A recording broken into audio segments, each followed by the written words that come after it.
Let's start. What is the last concept? Valuation of debt bond किया था ना? Last वो ही था ना? Give the heading.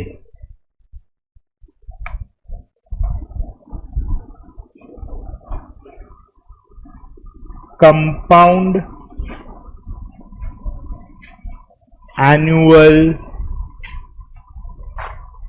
growth rate. Bracket में शॉर्ट में लिखो CAGR.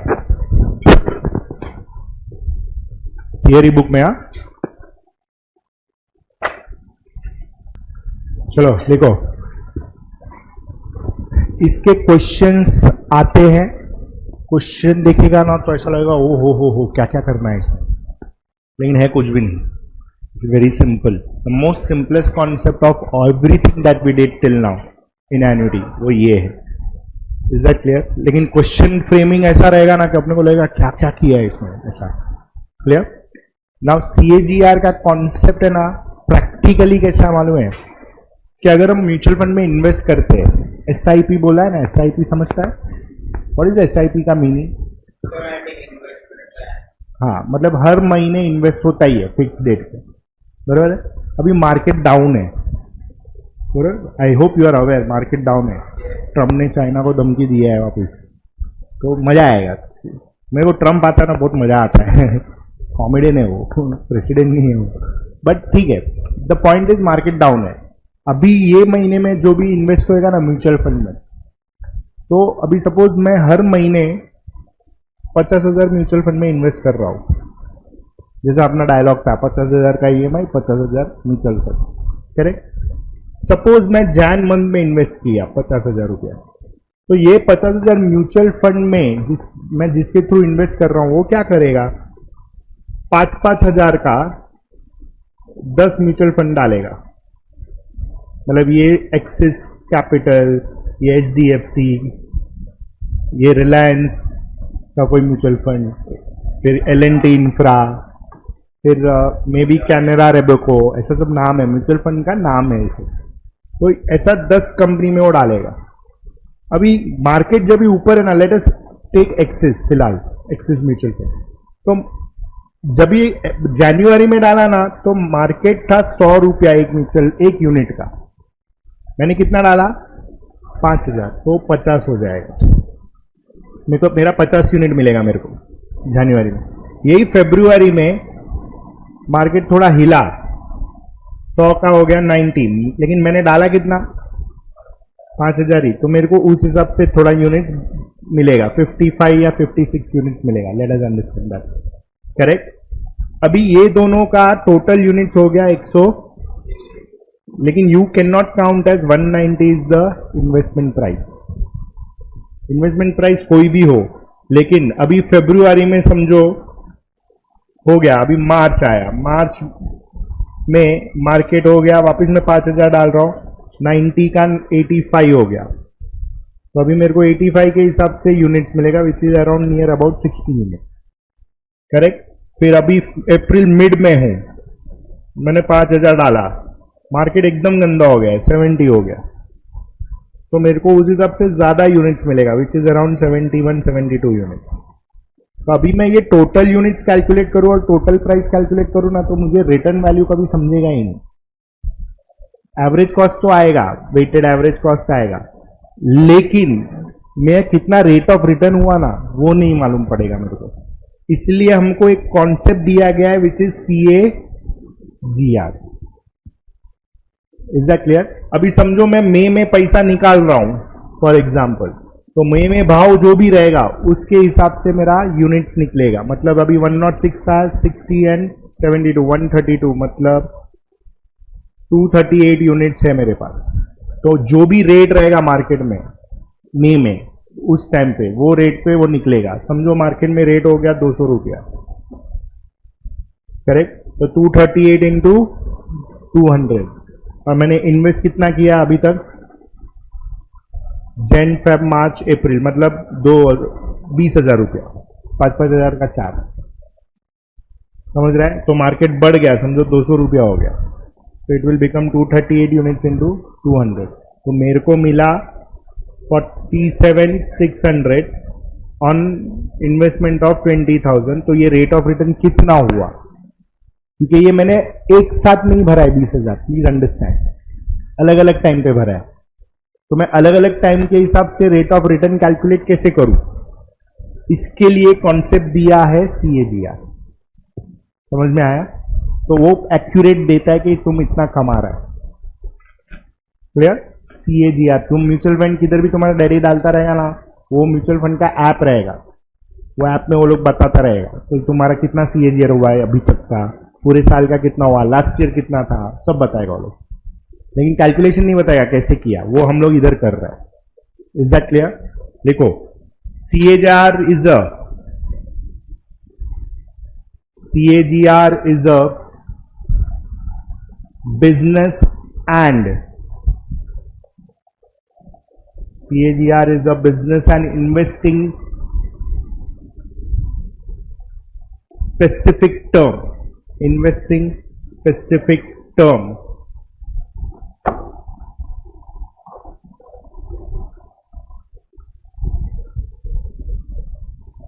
Investing specific term for the smooth annualized gain, for the smooth annualized gain of an investment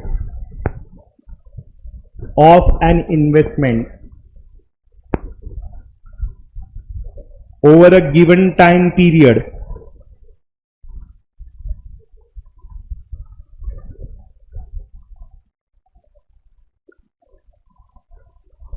clear? Full stop. Next line में, it is not an accounting term. It is not an accounting term, but remains widely used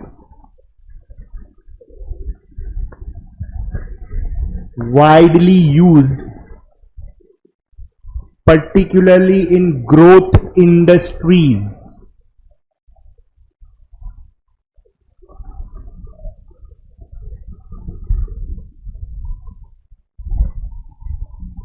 Particularly in growth industries, or to compare the growth of,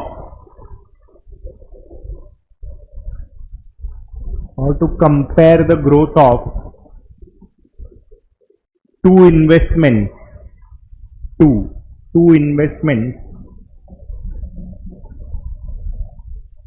since CAGR dampens मतलब कम करना, the effect of volatility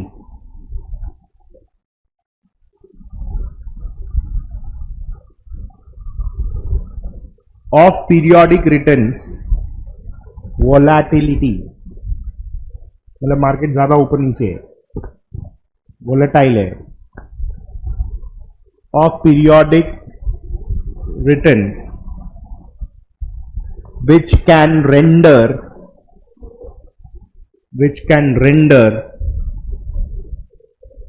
arithmetic mean irrelevant, which can render arithmetic mean irrelevant.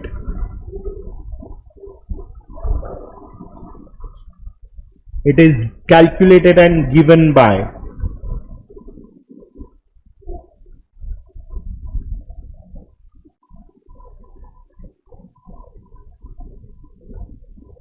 देखो next line में, CAGR is V of Tn upon V of T0 raised to 1 upon Tn minus T0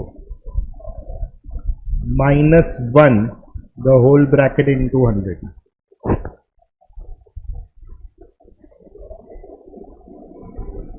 T0 means beginning period, Tn means end period. तो v of tn मतलब या v of t0 मतलब value at beginning, v of tn मतलब value at and.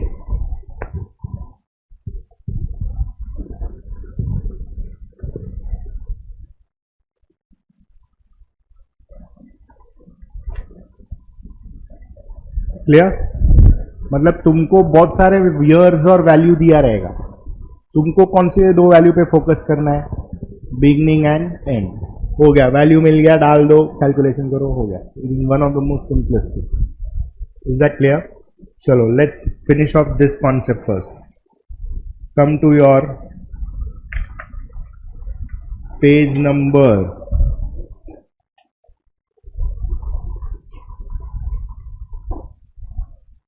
67,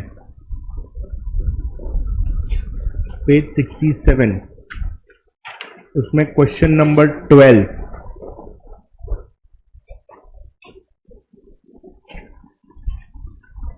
question number 12,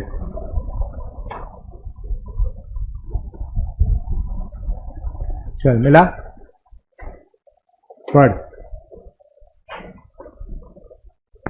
चलो निशा पढ़। और given है 1.2038 raise to 4 is equal to 2.1, बरोबर है? हाँ, ये सम सॉल्व ही नहीं करने का। वो जो गिवन वैल्यू है ना, उसमें 4 को अगर मैं इक्वल टू का अपोजिट साइड पे डाल देगा तो क्या आएगा? 1/4 आएगा। मतलब तुम्हारा गिवन वैल्यू है 1.2038 raise to 4 is equal to 2.1। ये 4 को ये साइड डाल दिया तो it is 2038 is equal to 2.1 raise to 1/4, बरोबर है? तो रेज टू 1 वाला ही अपने को आने वाला है, जिसका वैल्यू ये डालेंगे, मतलब 1.2038 माइनस 1 इंटू 100 होने वाला है। तो ये 0.2038 into 100, 20.38% is the answer. Direct हो गया। लेकिन वो होता कैसे, वो करेंगे हम लोग। लेकिन ऐसा क्वेश्चन आया तो डायरेक्ट करने का, ब्रैकेट में वैल्यू देगा ही देगा वो लोग। हम लोग रेज टू 1/4 का वैल्यू नहीं दिया तो ठीक है, क्योंकि हम लोग 1/4 कैलसी पे कर सकते हैं। कैसे करेंगे? हाफ इंटू हाफ, मतलब 2 बार स्क्वायर रूट। चेक करो, 2.1 का 2 बार स्क्वायर रूट करो,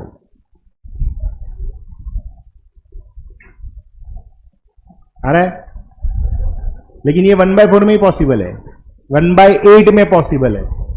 1/8 मतलब half half half, 1/16 half half half half. लेकिन अगर समझो 5 आया 1/5, तो लोग को कंपलसरी ब्रैकेट में वैल्यू देना पड़ेगा। Is that clear?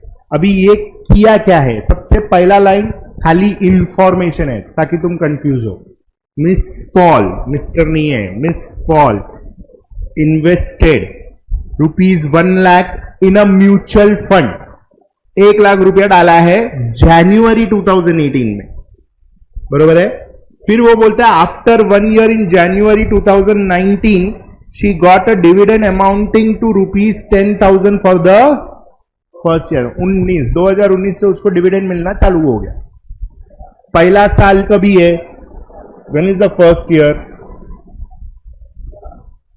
First year is 2019, बरोबर है? इसमें वैल्यू कितना है? 10,000।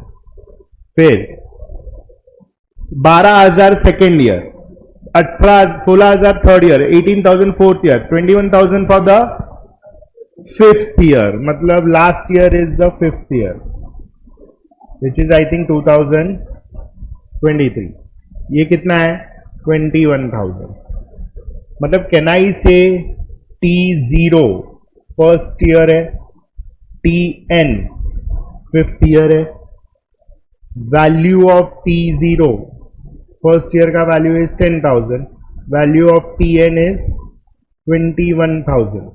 अभी फॉर्मूला में डाल दो, CAGR is V of Tn upon V of T0 the whole raised to 1 upon Tn minus T0 minus 1 into 100, तो ये क्या आएगा 21,000 upon 10,000 raise to 1 upon 5 minus one into, तो ये हो जाएगा 2.1 रेस टू वॉट -1 इंटू 100। अभी ये वैल्यू तुमको गिवन में से मिलेगा, करेक्ट। तो ये कितना वैल्यू है 1.2038 -1 इंटू 100, वही आ गया 0.2038 इंटू 100 इज 20.38% हो गया। तो actually you should do this directly, there is no need to write all this, लेकिन एक बार तो लिखना पड़ेगा समझने के लिए। इंटर में गाना गा, डांस कर, जो करने का है कर, पढ़ाई के अलावा कुछ नहीं होने वाला है। क्लियर है, समझ में आया हाउ टू डू इट। 20.38% है कि नहीं है, दैट्स योर ऑप्शन ए। चलो ऐसा सिमिलर क्वेश्चन पेज 68 पे 8th सम, पेज नंबर 68 पे 8th सम।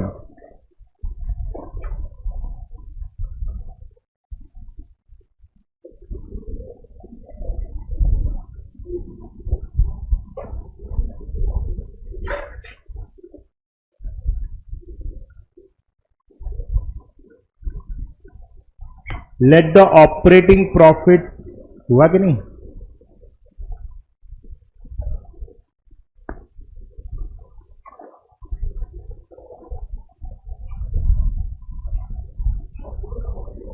चलो चेक करो पेज 68 पे 8th sum. Let the operating profit of a manufacturer for 5 year is given as, year दिया है, रुक जाओ पहले इंफॉर्मेशन पढ़ो बरोबर से। ईयर नंबर 1 2 3 4 5 6, उसका operating profit in lakhs of rupees दिया हुआ है, करेक्ट।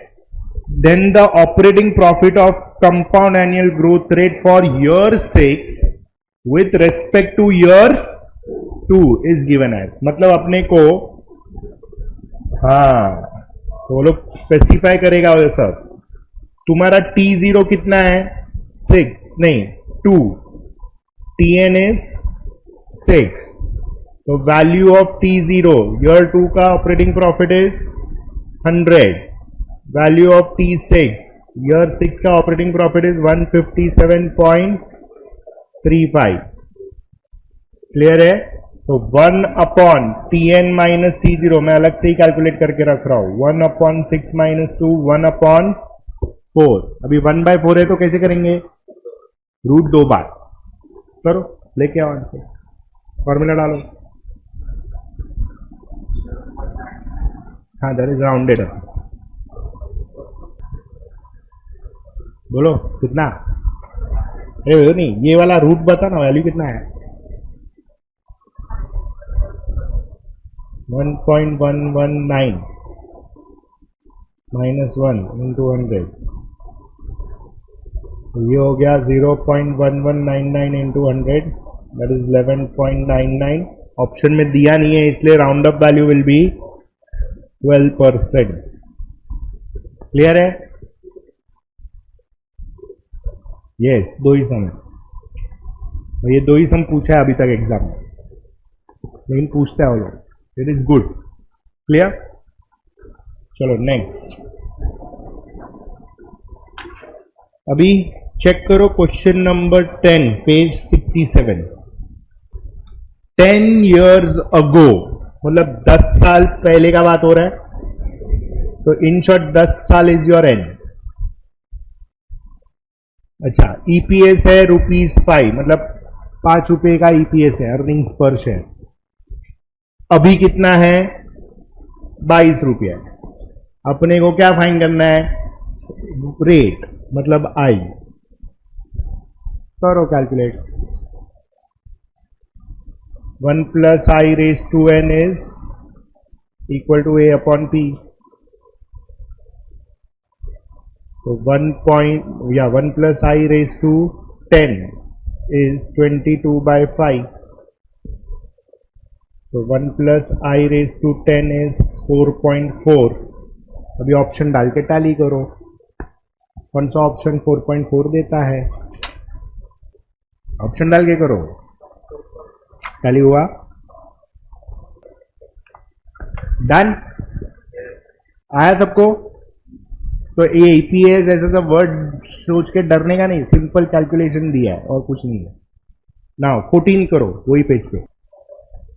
अभी टोटल इंटरेस्ट गेन इज 730, तो कौन सा इंटरेस्ट वो बोला, तो पहले तुमको चेक करना पड़ेगा एज पर सिंपल इंटरेस्ट। अगर वो बैठ गया तो दैट इज द आंसर।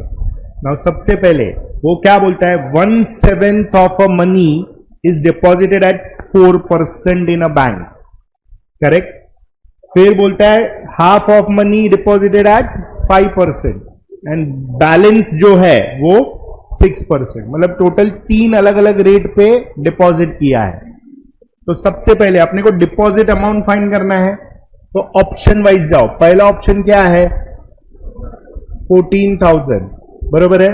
अभी रुको, चेक करो कैसे करेगा, सिंपल इंटरेस्ट कैलकुलेशन कर रहे हैं हम लोग। तो सबसे पहले 1/7 ऑफ 14,000, इसको कितना टाइम के लिए, कितना रेट पे इन्वेस्ट किया, तो इंटू 4%, और सब एक साल का ही है इसलिए इंटू 1 लिख सकते हो, नहीं तो मत लिखो। प्लस फिर हाफ ऑफ 14,000 इंटू कितना, आजा आजा, हाफ ऑफ 14,000 कितना, परसेंट कितना, 5।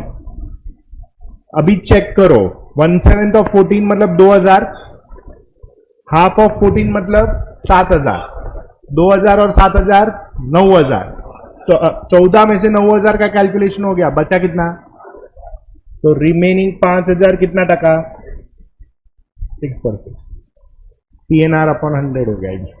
ईयर सबका एक ही लिया है, चेक करो कितना आ रहा है। नहीं ये अच्छा ओके, 2,000 पे 4% मतलब 80 रुपया, फिर 7,000 पे 5% इज 350, और ये 300, तो 730 आ रहा है, हो गया, ये आंसर टैली हो गया, समझा।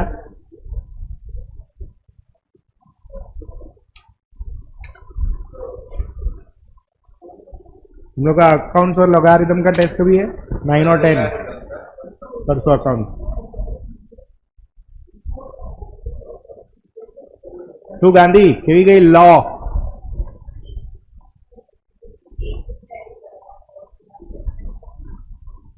मतलब पास हो जाएगा।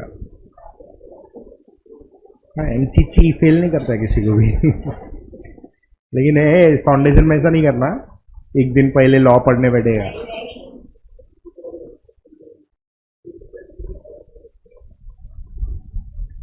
नहीं हो सकता है, वही बोल रहा हूं, लग जाएगी, तेरे तेरे तेरे ज्यादा लगेंगे। पूछ क्यों, तेरा नाम कितना है, सिंघानिया का बुक में है, सब जगह है, और फिर पता चला सही से हम फर्स्ट अटेम्प्ट में लॉ में गया, तो अच्छा नहीं लगेगा ना, तेरे लिए ज्यादा प्रॉब्लम हो जाएगा। तैयारी करो, कोई नहीं अटकना चाहिए, पूरा बैच पास होएगा। चलो लेट्स स्टार्ट नेक्स्ट। ये समझ में आया, sure. Come to your theory notes now. The part which we are doing now is also very interesting, and आया ना तो फॉर्मूला बेस्ड है, सीधा फॉर्मूला डाल के कैलकुलेट करने का, and there are lot of question which they have asked. Give the heading,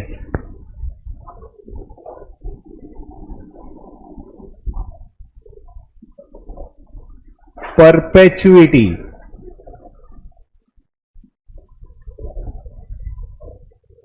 perpetuity,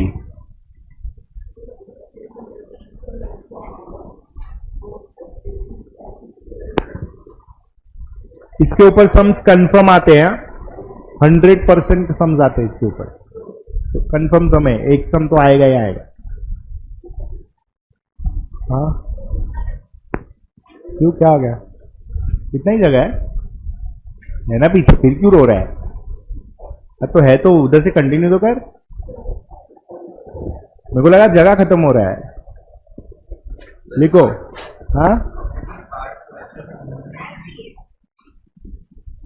लिखो, perpetuity is an annuity. Perpetuity is an annuity in which the periodic payments or receipts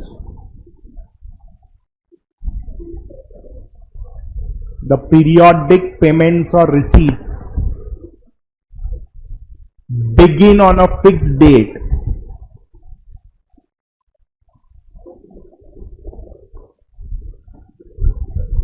and continue indefinitely. Begin on a fixed date and continue indefinitely or perpetually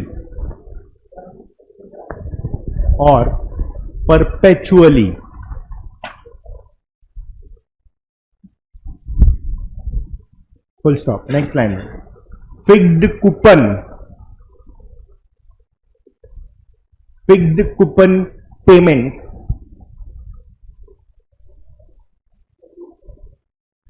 on permanently invested sums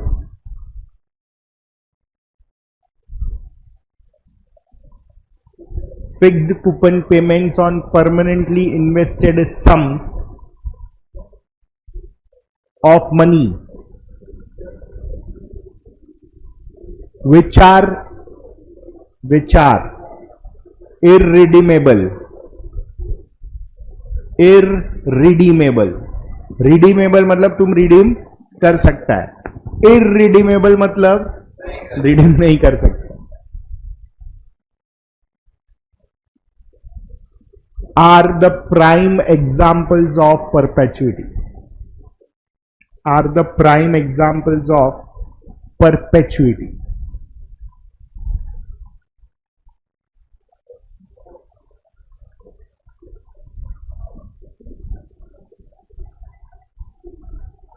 full stop. लिखो next line में point number 1,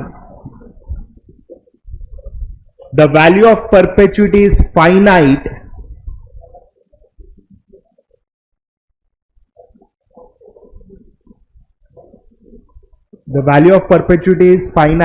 because receipts that are anticipated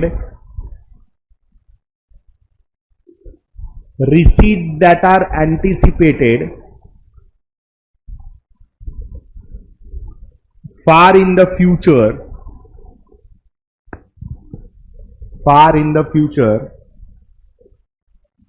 have extremely low present value.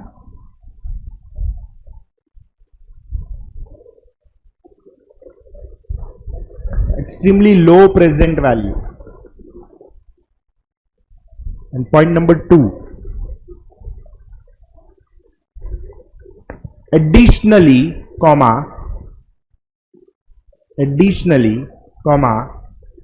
because the principal amount is never repaid,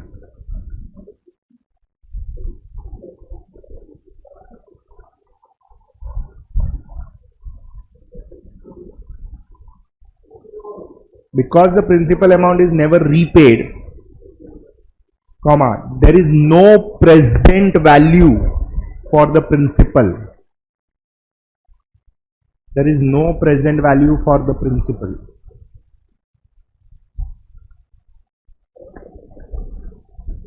अब ये दो point बहुत important है।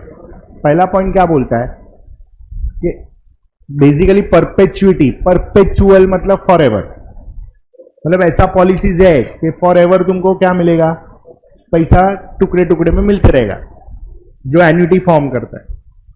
अभी मैं expect करता हूं कि मैं इधर से 25-30 साल तो जिएगा, that is my anticipation. Is it true? Then the answer is no. So you can not anticipate कि कितना नंबर ऑफ इयर्स होएगा, लेकिन एटलीस्ट यू विल एंटिसिपेट कि ज्यादा ही होएगा। तो उसका जितना ज्यादा इयर्स होएगा ना, उसका present value will be very less. इसलिए फर्स्ट पॉइंट देखो क्या लिखा है. What is the first point we have written? Value of perpetuity is finite because receipts that are anticipated for the far in future has very low present value. मतलब बहुत फार future में अगर मैं anticipate कर रहा हूं उसका आज present value will be very very low. Is that clear? And second में क्या लिखा है हमने? वो बोलता है additionally because principal is never, मतलब इसमें प्रिंसिपल रीपे होता ही नहीं है, खाली परपेचुइटी का वो एन्युटी आते रहता है. लाइक फॉर एग्जाम्पल, तुम अगर 20 साल में एक पॉलिसी निकाल रहा है जो तुमको बोलता है 20 साल तक तुम इसमें लाख लाख रुपया भरो, बरोबर है? मतलब तुम 40 तक होएगा तब तक तुम लाख लाख रुपया भरेगा. फिर वो लोग बोलेगा 41st ईयर से तुमको हर महीने तुम्हारे अकाउंट में, हर साल, नॉट हर महीने, हर महीने या हर साल 1,20,000 रुपया आएगा. तो in short you can say monthly तुमको 10-10 हजार रुपया आएगा हर महीने, forever till you die. तो that is perpetuity. Now anticipate, अभी से एंटिसिपेट कर कितना जिएगा. तो यू कांट ना, मतलब इट इज वेरी फार, मरना इज बहुत फार. ऑब्वियसली ना, you will consider it as far away ना. कैसा भले सेम है वो लेकिन it is far away. You can't say कि हाँ मैं अभी बस 4-5 दिन में मरने वाला हूं. We can't say that. Can you anticipate that? No, it is very far. इसलिए उसका प्रेजेंट वैल्यू कैलकुलेट नहीं हो सकता, इसलिए इसमें एन आता ही नहीं. Is that clear? यस और नो?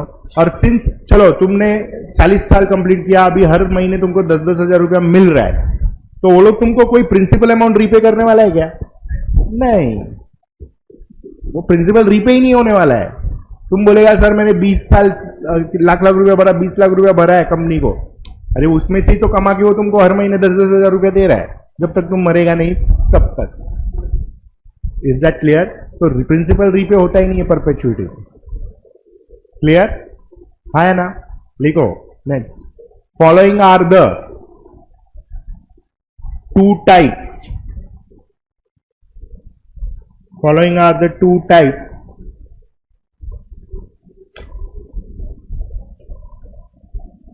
देखो. First one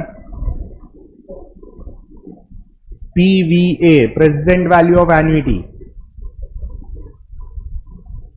is equal to C upon I. ये हमारा फॉर्मूला है. C is annuity amount, I is rate of interest, जो भी दिया रहेगा. That is called discount rate basically. वो लोग का ICAI का यही फॉर्मूला R अपॉन I है. दिस इज ICAI का फॉर्मूला. वो लोग C को R डालते हैं. रिसीट्स, तो C बोलो या R बोलो, this is called as receipts, और you say it as annuity, and I is discount rate. Is that clear? तो तुमको दोनों चीज दिया रहेगा, खाली तुमको फॉर्मूला में डाल के कैलकुलेट करना है. That's it. And second,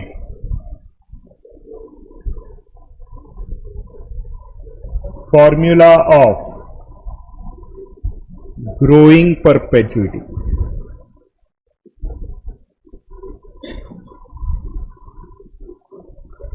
Growing perpetuity. तो PVA is C upon I minus G. Formula में इतना डिफरेंस है. तो इधर 2 रेट दिया रहेगा. ये एज पर ICAI. तो इसमें I is discount rate and G is growth rate, दोनों दिया रहेगा. क्लियर? तो लोग तुमको बोलेगा कौन सा परपेचुइटी कैलकुलेट करो. समझ में आया? चलो चेक करो. बहुत सारा क्वेश्चन है इसमें. सबसे पहले come to your question number, I mean page 69 पे question number 12.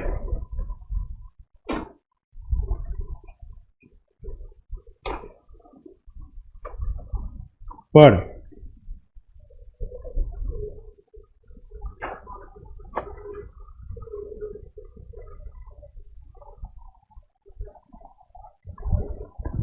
How do you know कि ये परपेचुइटी है? एग्जैक्टली, अंडरलाइन करो for ever word. Just because हम लोग परपेचुइटी कर रहे हैं इसलिए परपेचुइटी नहीं है। फॉर एवर वर्ड तुम्हारा हिंट है। अभी इसमें क्या क्या दिया है चेक करो। Discount rate is how much, मतलब I is 10% per annum, which is 0.1. G, growth rate is 8% per annum, which is 0.08. और रिसीट कितना करने का उसको? 2500, that is your C. तो ये present value of annuity growth annuity है, growing annuity, growing perpetuity, I minus G. So this is 2500 upon 0.1 minus 0.08. 2500 upon 0.92 कितना आता है? 1 लाख आया एग्जैक्ट? क्लियर? समझ में आया ये? हाँ है ना? ओके, नाउ चेक करो। सबसे पहले पेज 68 पे तुम क्वेश्चन नंबर 9, 5, 4 ये 3 करेगा। 9, 5 एंड 4 एंड 7 ऑल्सो। 4, 5, 7, 9 करो, आराम से पढ़ के करो, आना चाहिए सबको।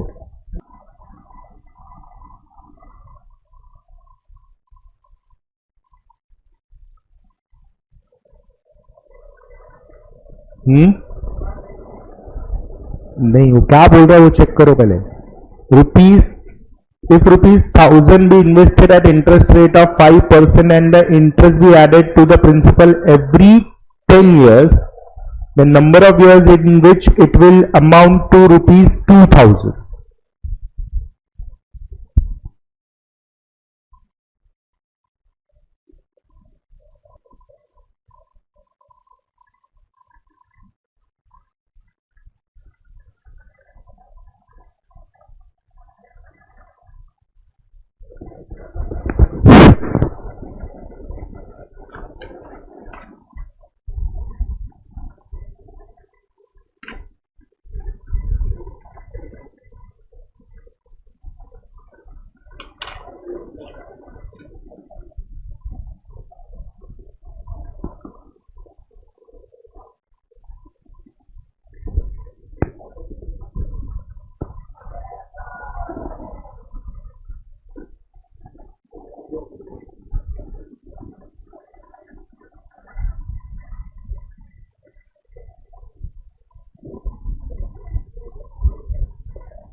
अरे वो बोल रहा है टोटल ऑफ 44,000 डिवाइड किया है 3 पार्ट में, इसमें से स्मॉलेस्ट पार्ट कौन सा है?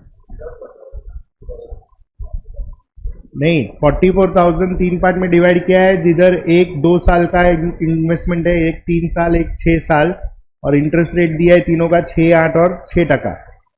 और जो भी है ये उसमें इंटरेस्ट सबका इक्वल है,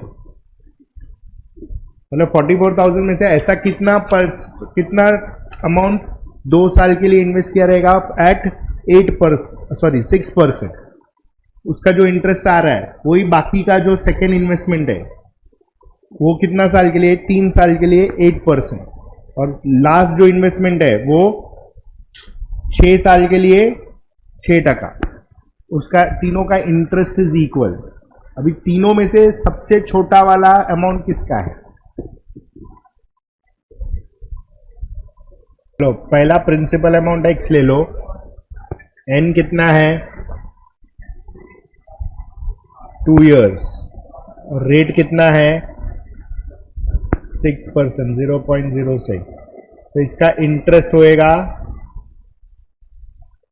2x into 2 into 0.06 which is how much 0.12x. फिर तीसरे का y ले लो which is for how many years 3 years. Rate of interest 0.08. तो सिंपल इंटरेस्ट इसका होएगा y into 3 into 0.08 which is 0.24y. Correct. तीसरे का क्या लेंगे z ले लो which is for how many years 6 years and rate is 0.06. तो तीसरे का सिंपल इंटरेस्ट क्या आएगा z into 6 into 0.06 which is 0.36z. बराबर है. ओके, अभी ये तीनों इक्वल है.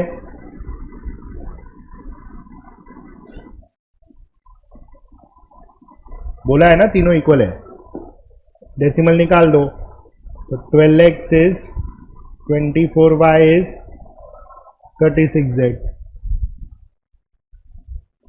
अभी तीनों का वैल्यू लेके आते हैं अपन. कोई भी एक वेरिएबल में जाने का तो हम लोग x के वेरिएबल में जाएंगे.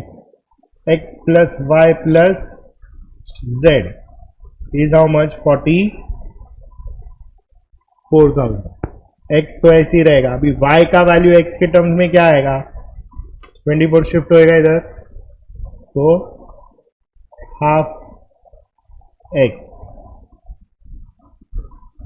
प्लस z का वैल्यू आएगा 1/3x इज इक्वल टू 44,000. अभी सॉल्व करो. x मिलेगा तो y मिलेगा, y मिलेगा तो z मिलेगा. तीनों में से जो छोटा रहेगा वो आंसर है. समझा कि नहीं.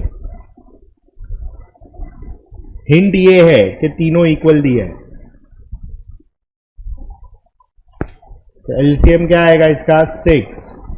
This is 6x plus 3x plus 2x is 44,000. तो 11x upon 6 is 44,000. x is 44,000 into 6 upon 11. So x becomes 24,000. चलो अभी 12x is 24y. तो y होएगा 12 upon 24 into x. तो हाफ इंटू 24,000 मतलब y हो जाता है 12,000. तो अभी ऑब्वियस है x plus y plus z is 44,000.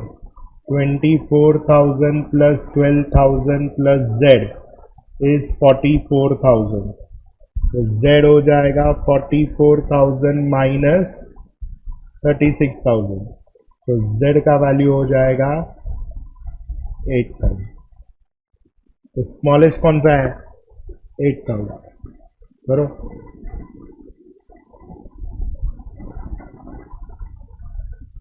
ध्यान से करो.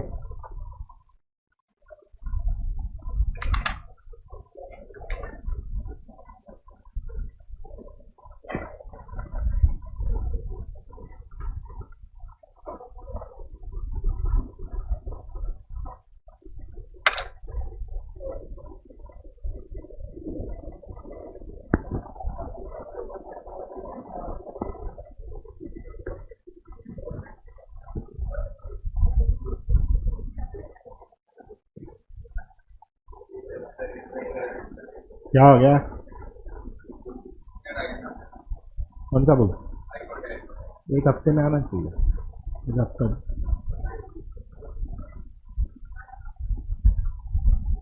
एक हफ्ता हो गया.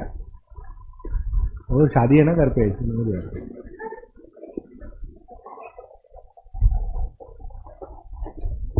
बहन इतना सब खाली करके नहीं जाने वाली है. समझ लो. मस्त ना. अभी सब तेरा ना.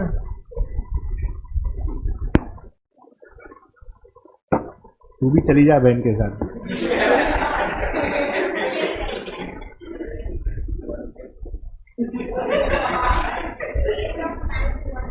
अरे मैरिज करके नहीं, दहेज में तू भी जा साथ में। अरे लड़के के लिए जाना जरूरी है, बहन का प्यार प्यार नहीं होता है। अच्छा एक बात बता, रोएगी कि नहीं रोएगी?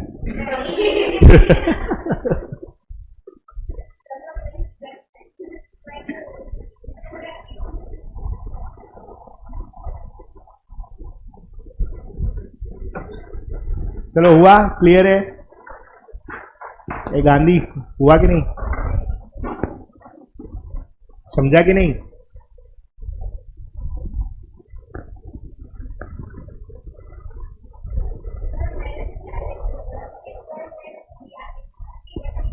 दैट इज ओके, उससे फर्क नहीं है।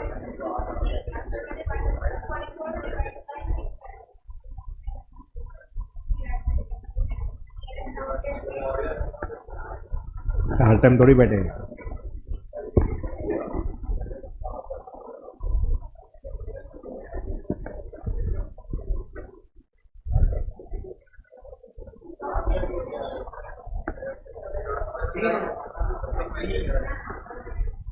क्या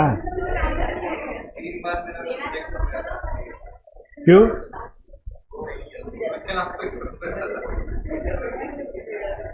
मतलब रीजन क्या है?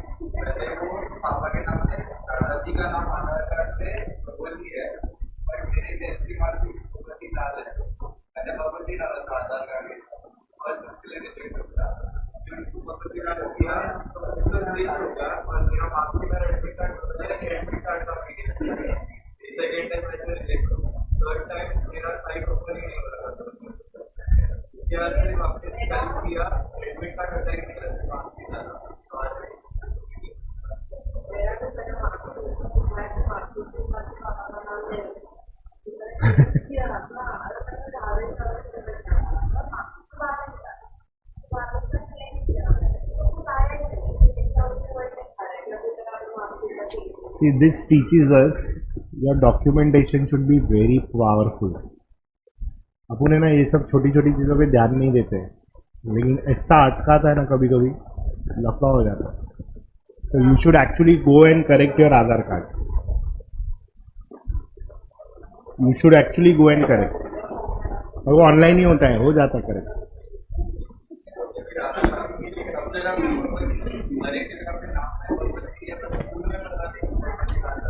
अभी वो तू स्कूल में चेंज नहीं कर सकता ना, स्कूल तो बाकी सब में चेंज कर। इसका डॉक्यूमेंटेशन पावरफुल कर, उनका कुछ तो रहेगा ना, बर्थ सर्टिफिकेट भी नहीं रहता दादाजी लोग का।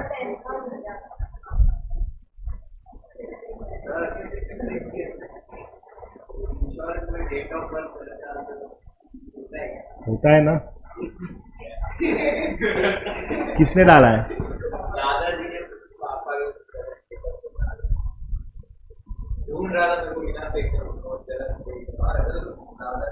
हाँ तो किसका इंश्योरेंस किसका है?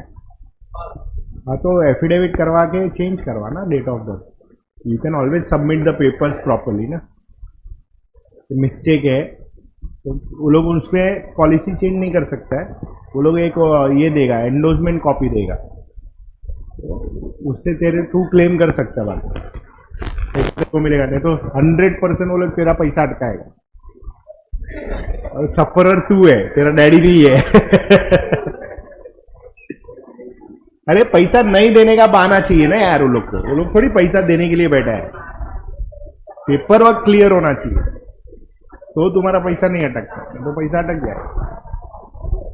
अटके यार मतलब बहुत सारा धक्का खाना पड़ता है। अरे यार ऐसा नहीं है, ये लाओ वो लाओ, ऐसा करो वैसा करो। किसने निकाला है पॉलिसी? एजेंट ने निकाला रहेगा। एजेंट को पकड़, एजेंट को पकड़, बोल अंकल ऐसा ऐसा है, बोलो अभी क्या करना है।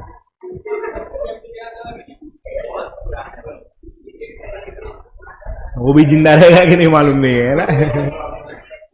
चलो ठीक है यार, ओके, लेकिन you can always do the effort ना। पैसा है यार, कितने का पॉलिसी है?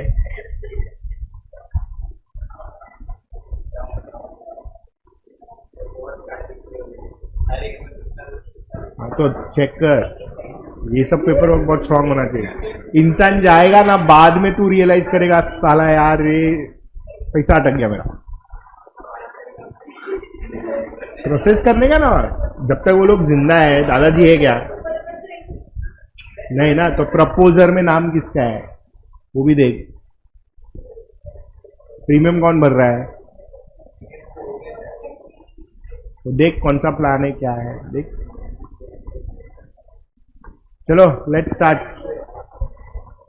शुरू करें। Next topic.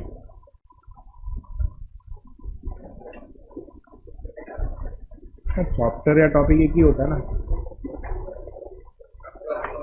हो गया ये 4th टॉपिक हो गया अपना, 4th चैप्टर हो गया।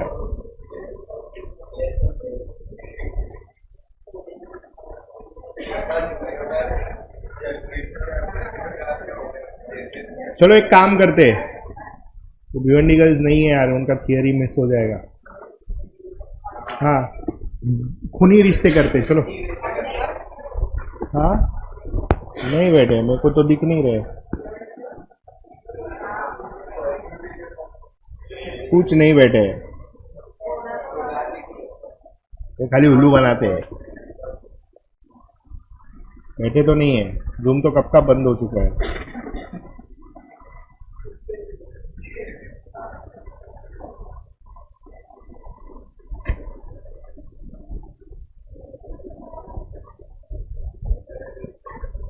नहीं वो बंद हो गया, फिर मैंने स्टार्टिंग में किया ना। कोई नहीं बैठा रहता तो हो जाता ना बंद 40 मिनट्स के बाद। हाँ वही खूनी रिश्ते करते। चलो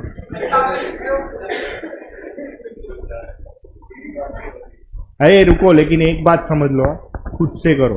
तुम डिस्कशन किया ना, आज मजा आएगा, एग्जाम में अटक जाएगा 100%।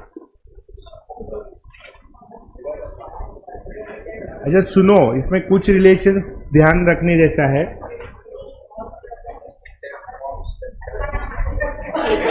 अरे वो तो मैंने फर्स्ट लेक्चर में ही बोला था ना कि ये सब नहीं है, इलिसिट रिलेशंस नहीं है, इलिसिट रिलेशंस नहीं है यार, इलीगल रिलेशंस नहीं है।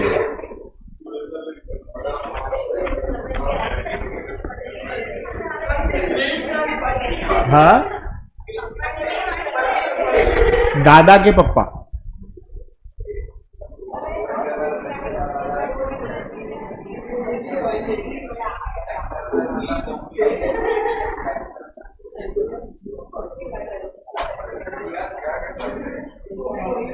ए सुनो, मासी इज ऑल्सो आंटी, बुआ is also aunty, mama is uncle, चाचा इज ऑल्सो अंकल। लेकिन इधर फर्स्ट कजिन सेकंड कजिन ऐसा कुछ नहीं है, it is cousin only. Is that clear? तो ध्यान से, और जो भी तुम बना रहे ना, I show you how to make it. एक सब मैं कर रहा हूं, देखो, और जिधर जिधर तुमको जेंडर स्पेसिफाई करके दिख रहा है ना, उधर स्पेसिफाई कर देने का जेंडर, क्योंकि उसकी वजह से भी आंसर चेंज हो सकता है। ध्यान से चलो ना, चेक करो पेज नंबर 183। अभी पूरा एक बार पढ़ लेने का। A is B's brother, C is A's mother, D is C's, E is B's son. How is D related to A? मतलब इन शॉर्ट ए बी फिर बी सी और सी डी ये कनेक्टेड है। तो सबसे पहले देखो, डी इज सीज फादर, मतलब D is father of C, मतलब D is male and D is father of C. Arrow mark करके करने हैं। फिर सी इज ए का मदर, तो C is female, C is mother of A. अभी वो बोल रहा है ए इज बीज ब्रदर, मतलब ए बी का भाई है, ए इज ब्रदर ऑफ बी, तो ए इज ऑल्सो व्हाट? मेल। अगर ए बी का भाई है एंड सी ए की मदर है, तो by default C is mother of B also. समझ में आया कि नहीं? नहीं बोल, क्या नहीं समझा? अरे हार्ड नहीं है, तू शांति से कर, खाली किसी की आवाज में डिस्टर्ब मत होना, अपने आप आएगा तेरे को। अभी वो बोल रहा है E is B सन, मतलब E B का सन है, so E is also what? Male, correct. अभी पूछा किसके बारे में? How is D related to A? Check कर, D is father of C and A is son of C, correct? And C is daughter of D, basically मतलब D की daughter का लड़का है A, तो D क्या हुआ A का? सिंपल है, basically it should be maternal grandfather, लेकिन चेक करो आंसर में मैटरनल वर्ड है क्या? तो खाली ग्रैंडफादर हो गया। नहीं तो कभी कभी मैटरनल ग्रैंडफादर भी होता है, समझा प्रथमेश? अभी तू ऐसा बना, ओरली कर, जैसा करना है कर, आंसर बरोबर आना चाहिए।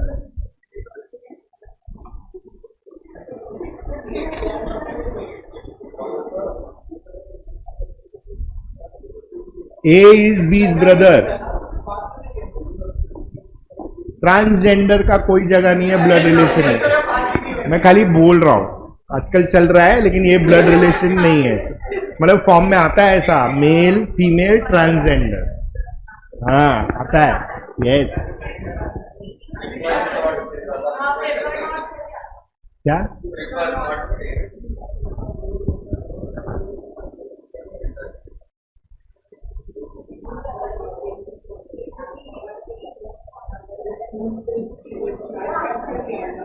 टच करना, क्या प्रॉब्लम है? अच्छे से क्या नहीं समझ रहा है?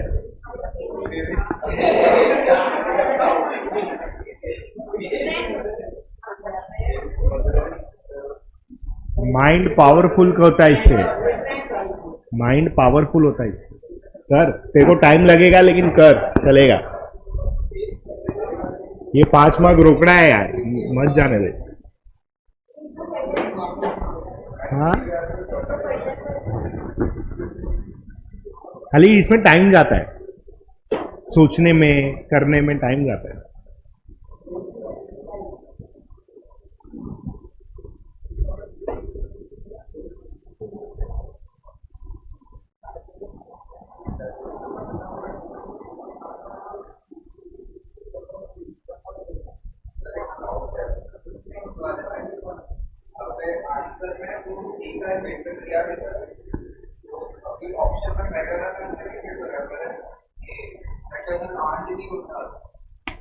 एक मिनट, तो तेरे को जेंडर देखना पड़ेगा ना, कौन सा बोल रहा है तू?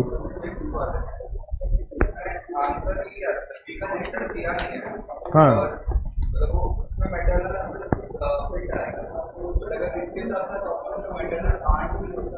ऐसा नहीं देगा होगा।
कितना हुआ सेकेंड का answer?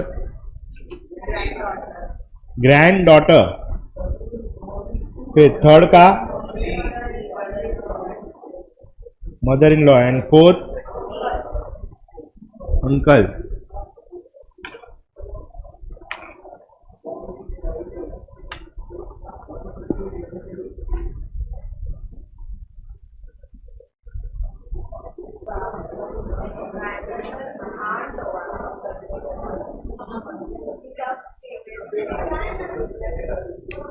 A's mother is sister of B and she has a daughter C who is 21 years old. B का जेंडर स्पेसिफाइड नहीं है ना, B का जेंडर किधर स्पेसिफाइड है, तो मैटरनल अंकल हो सकता है.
फिफ्थ का आंसर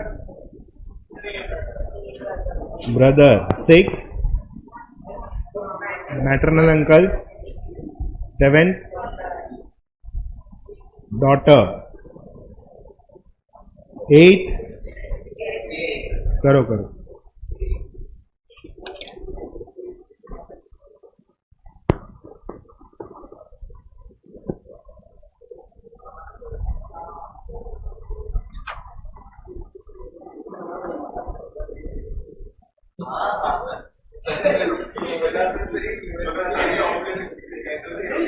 क्या हॉबीज, इसलिए बोला illicit relations not allowed.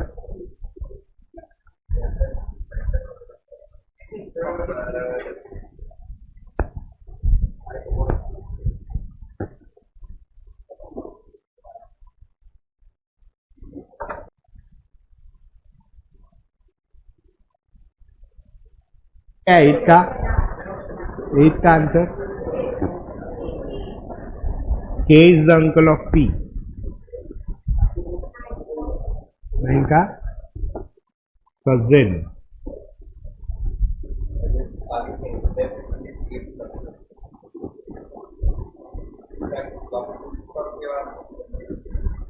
Full stop नहीं, वो कॉमा है.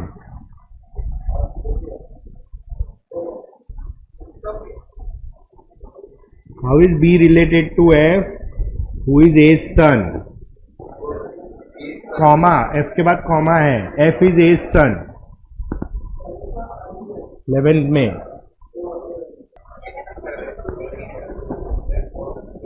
11 में क्वेश्चन है how is B related to F, comma who is A's child. F is A's son.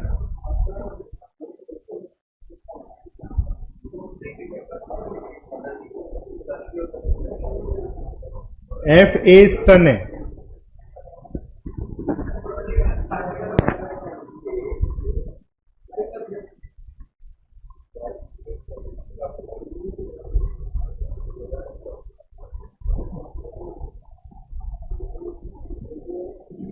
B male है कि फीमेल है? बी बी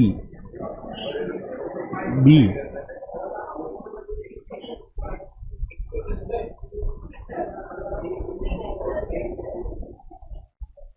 तो F is A's son. तो अगर ए इज बी का ब्रदर तो बी इज ए का sister, तो एंड आएगा। कॉमा करके लिखने का है, तो कॉमा है, फुल स्टॉप नहीं है।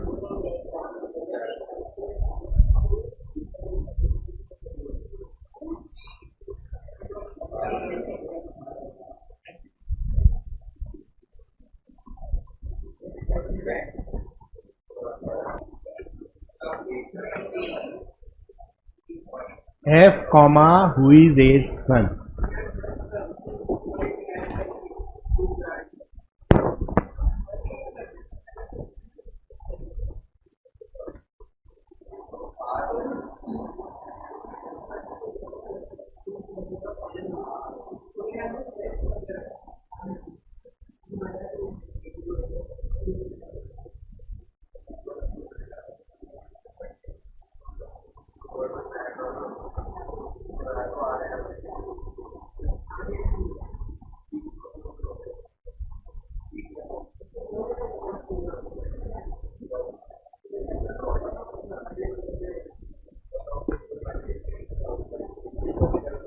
रत्नेश हो रहा है कि नहीं?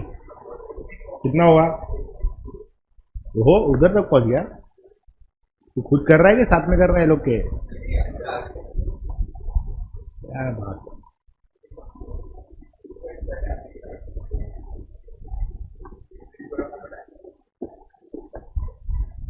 शांति से पढ़, सब समझ में आएगा।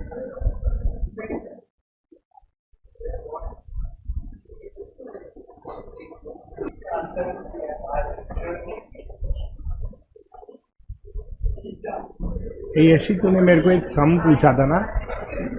हाँ यशी, तूने मेरे को एक सम पूछा था ना? मैंने तेरे को बोला था रिमाइंड करवाना।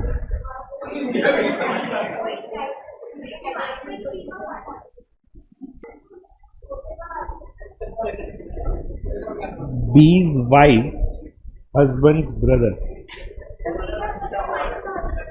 हाँ, A is B's brother।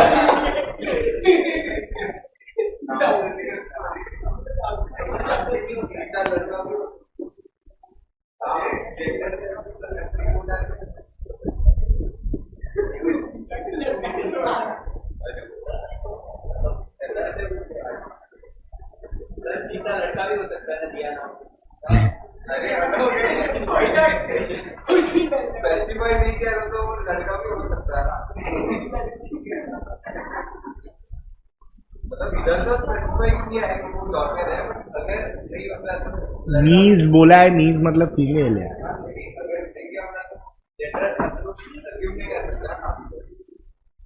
Generally नहीं।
चलो, 9th का आंसर क्या आया कजिन?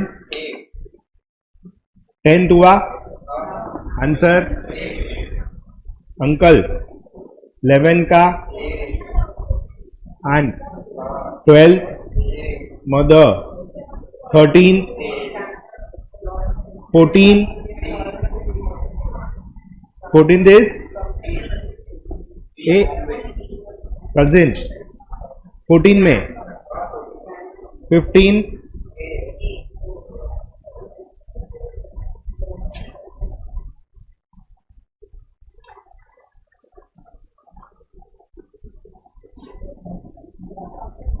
16 हुआ C, फिर 17 4, दैट इज C, 18 वो भी C आया, 19 करो,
हो रहा है ना, होएगा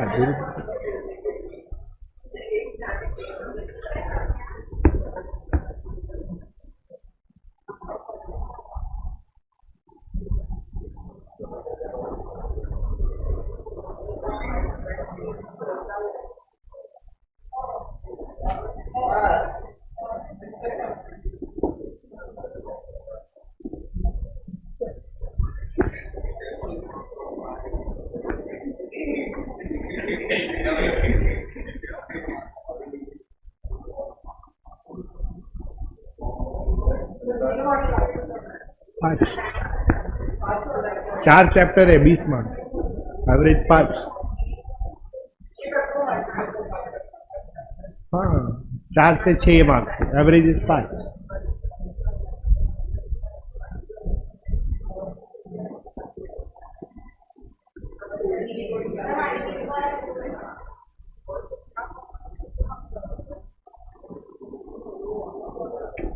कभी भी ऐसा क्वेश्चन रहेगा ना, उसको पीछे से ब्रेक करो। देख, husband of my mother, husband of my mother, my father हुआ तो माय फादर हुआ वो, बरोबर। आगे देख क्या बोलता है, mother of my father, grand mother, correct. He is the son of the women,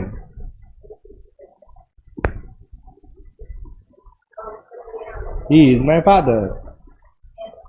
son of a women who is mother of husband of my mother, how is Suresh related? तो father नहीं है तो अंकल हो, ही is the सन बोला है ना।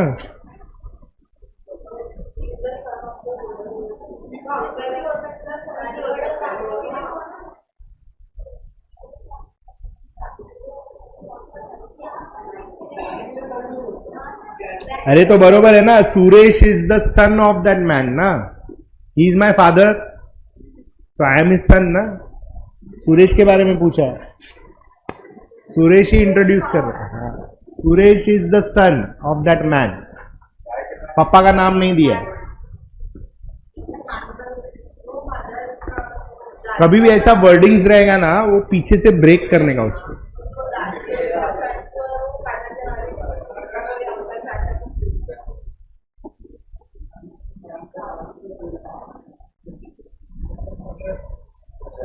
अरे तू पढ़ ना, ये देख ऐसा होएगा ना, सुरेश बोल रहा है, सुन सुन सुन सुन, अरे नहीं, he is the son, Suresh बोल रहा है, he is the son of my grand mother,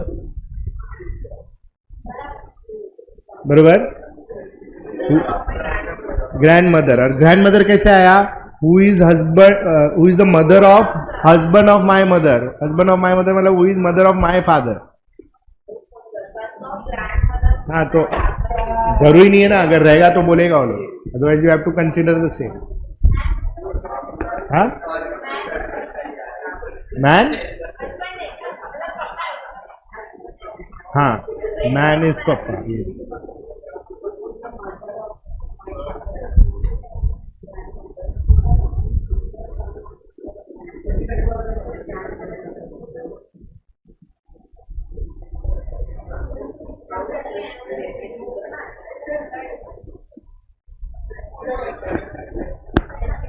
पीछे से ब्रेक करने का स्टेटमेंट्स को, ये टाइम पास फिनिश करो अभी, चलो।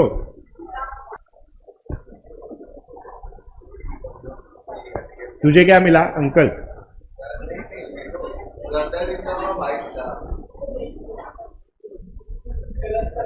पूरा ब्रेक कर बरोबर से, सब इंफॉर्मेशन दिया है सब।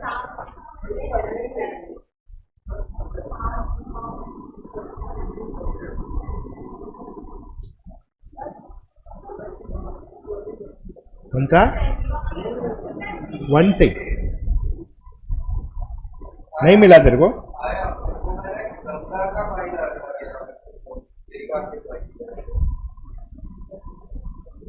अंकल आया, रॉन्ग है वो, रॉन्ग है। रुक जा, आगे कर। PQRSTUR 6 members of a family in which there are 2 married couples. T, a teacher is married to a doctor who is mother of R and U. मतलब पहला कपल कौन सा है? T, who is married to Q नहीं है, बोला है क्या Q है? वो डॉक्टर है, और ये जो डॉक्टर है वो फीमेल है, तो ये हो गया मेल, और ये हो गया तुम्हारा first couple. She is a mother to R and U, बरोबर है। अभी वो बोल रहा है Q the lawyer is married to P, P has 1 son and 1 grandson, मतलब दूसरा कपल हो गया ये। Q लॉयर है, मैरिड टू P, P का एक सन है, तो कैन आई से वो T हो सकता है, और T का सन ये है, ठीक है। P और डॉक्टर हस्बैंड वाइफ है, डॉक्टर के बच्चे R and U है, तो T फादर हुआ ना इसका, R का, समझा कि नहीं? तो और कैसे होएगा? P का जो एक सन है, ये सारे फैमिली मेंबर्स है ना, बोला है ना, आर फैमिली मेंबर्स। तो P has a son and 1 grandson, मतलब ये T इसका सन हुआ और R इसका, अच्छा U भी हो सकता है, लेकिन हम लोग R ले रहे हैं क्योंकि वो नजदीक में है, तो एक ग्रैंडसन हुआ, बराबर। अभी क्या बोला है? One of the 2 married ladies, out of the 2 married ladies 1 is house wife, तो अगर ये डॉक्टर है तो ये हाउस वाइफ हुई ना, क्योंकि ये लॉयर है, तो हाउस वाइफ नहीं हो सकती। There is also 1 student and 1 male engineer in the family. अभी ये ग्रैंडसन हुआ तो ये मेल हो गया, तो ये इंजीनियर हो गया, तो स्टूडेंट हो गया ये, बरोबर है। अभी वो क्या पूछ रहा है? एग्जैक्टली स्टूडेंट है ना, इसका जेंडर मालूम नहीं है, तो ये अगर ग्रैंडसन है तो ये ग्रैंड डॉटर हो सकती है, समझा? कौन सा? 20।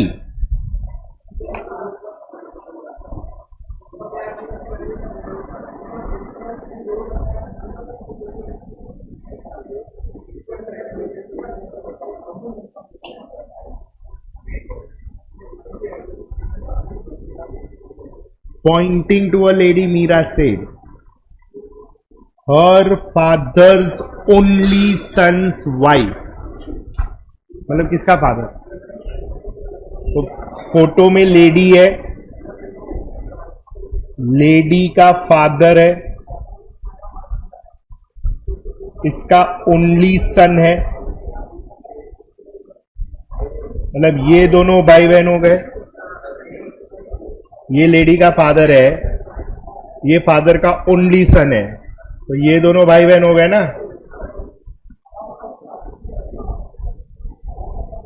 बरोबर है। ओके, फिर ओनली सन्स वाइफ, मतलब ये जो सन है उसकी वाइफ, ये दोनों हस्बैंड वाइफ हो गए। ये जो वाइफ है वो मीरा की मदर इन लॉ है, करेक्ट। तो ऑब्वियसली ये फादर इन लॉ हुआ।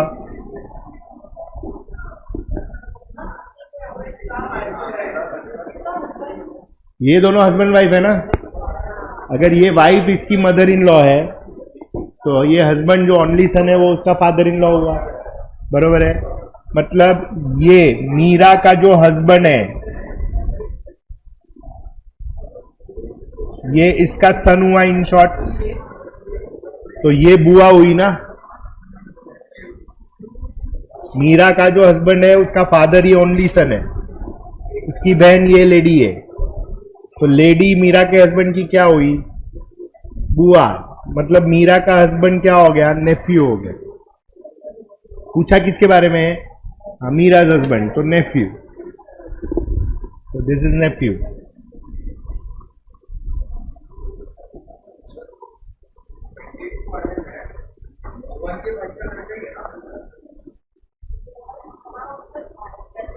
तीसरे बच्चे का नाम ही नहीं दिया, ऐसा जरूरी नहीं है, ऐसा कोई रूल नहीं है, ऐसा कोई रूल है, चाचा भी हो सकता है। किधर लिखा हुआ है मैटरनल अंकल भाई, ए किधर किधर किधर मैटरनल लिखा है, ओके।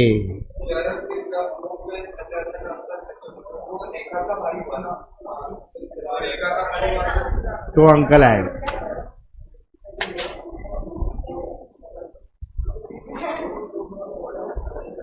एक्चुअली है ना, ये गलत है। उसमें ऐसा दिया है Sharad who is loved most by his uncle Mithun, that's it. Maternal specify नहीं किया है, ये हमने करेक्ट किया है।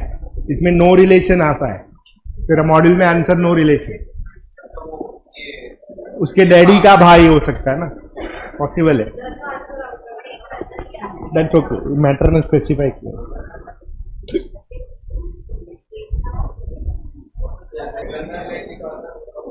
नहीं, तुम्हारा मॉड्यूल में ये क्वेश्चन है ना, उसमें मैटरनल नहीं लिखा है, तो वो नो रिलेशन हो जाता है।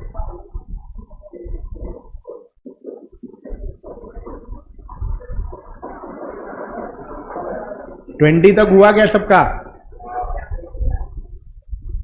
ये तेरे को 22 आया? तूने मेरे को 22 पूछा था। चल पढ़, देख क्या बोल रहा है। सब क्रेजी लगता है तुझे।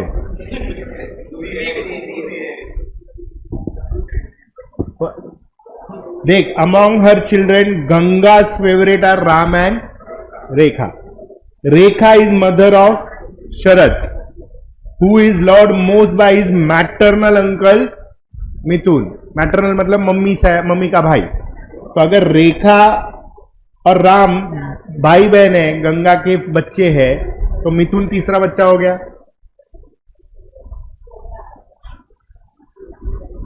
गंगा के 3 बच्चे हैं, राम, रेखा, मिथुन. ठीक है. रेखा का बच्चा है शरद और मिथुन इसका मैटरनल अंकल है, मतलब मम्मी का भाई. बरोबर. अभी आगे देख क्या बोल रहा है. Head of family is Ramlal.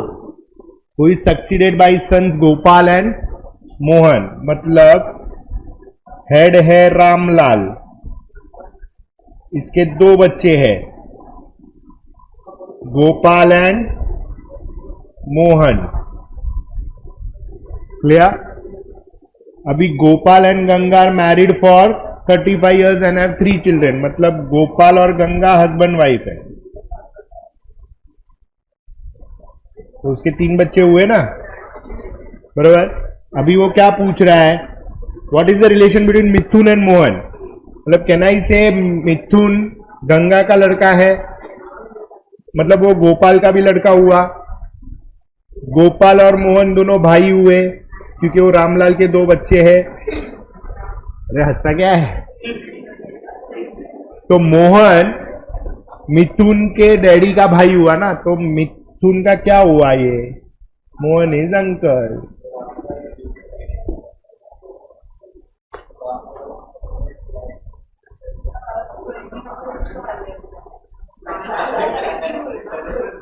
क्या हुई? No, it doesn't matter, doesn't matter, wrong है। आनंदा, पहले बता 20,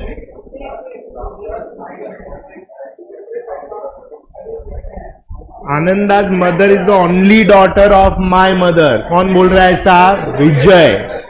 how is Ananda related to Vijay? तो नीस किधर दिया है ऑप्शन में? तो नेफ्यू। आनंदा है साउथ इंडियन में, आनंदा ऐसा वो मेल रहता ना, आनंदी नहीं है, वो आनंदा है। तो तू ऐसा ऐसा नाम देख के मत डिसाइड कर, ऑप्शन देख के डिसाइड कर।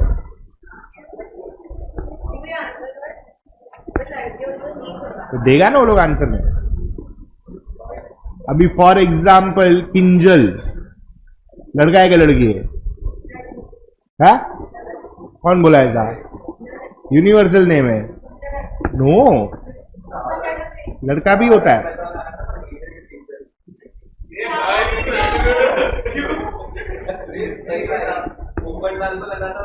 अच्छा Soumya, Soumya, it is universal name, ये सब जगह चलता है।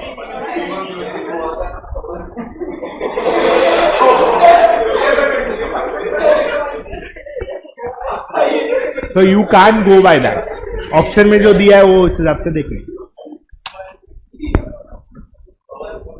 ये 22 तक हुआ सबका, ये 25 तक हुआ। ओ हनीशा मैडम 23 का आंसर बोल। वाह, राइट है। फिर 24 कजिन आया और 25 करो, 25 तक करो। चलो टाइम अप हो रहा है।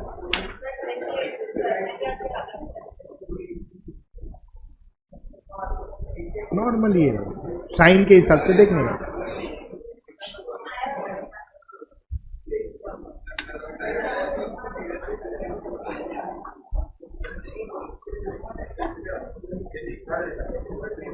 गांधी तेरा एग्जाम खत्म हुआ? किसका है? ऑडिट, ऑडिट आता है F5 बीकॉम में अभी।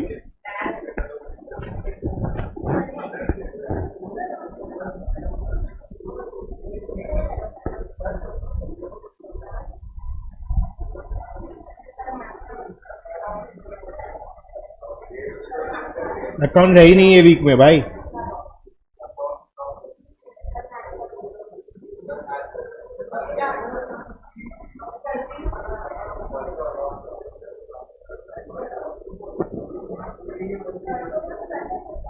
अभी 2 दिन 4 to 7 मेरा ही है।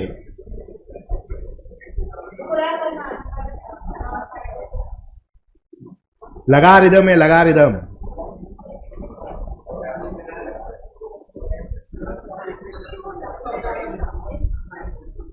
हुआ 25 तक।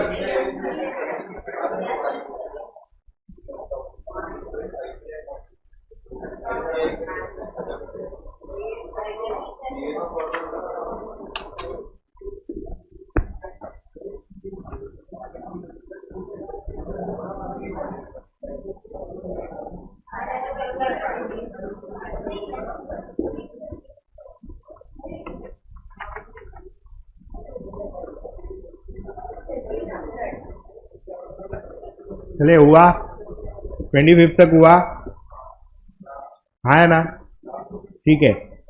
अटेम्प्ट योरसेल्फ हो सके तो करके आओ,